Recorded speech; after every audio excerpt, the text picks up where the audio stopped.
This spacious house is where Hao Tran and her physician husband lead a comfortable American life. But her memories are still vivid of helping him escape from a labor camp where the Vietnamese government held him and other former South Vietnamese soldiers.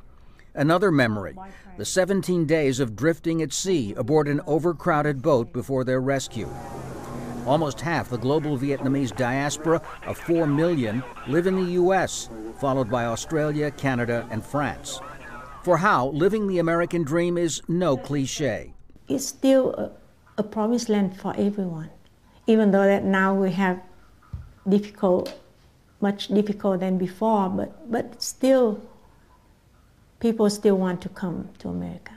In 1974, people like Hung Lee, who made 10 failed attempts to leave Vietnam until he finally arrived in Louisville in 2002. He's part of the second wave of immigrants from a country whose culture he tries to preserve, but whose communist government he detests.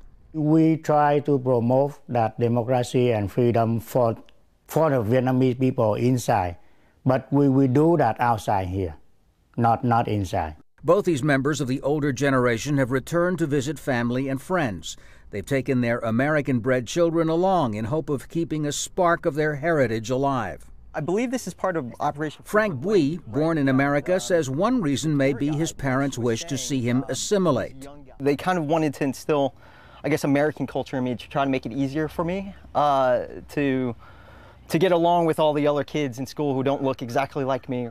Yet he treasures this 40-year-old picture of his mother aboard the helicopter that flew her out of Vietnam. Frank, his wife, and their friends have all visited Vietnam, some of them returning to the birthplace their parents tried so hard to leave. The way I see it, it's still my country, and I have all the right to be back. I identify myself as a Vietnamese. I'm just really proud of that. So to come back and visit and see my country, I'm glad that I'm able to do it. We hope that, you know, the government would be better and people would have more freedom, but it doesn't affect us on the same level. It doesn't affect me on the same level as it would affect my mom.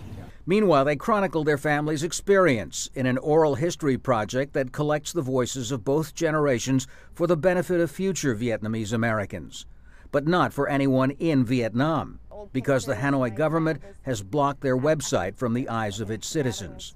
Tom Ackerman, Al Jazeera, Louisville.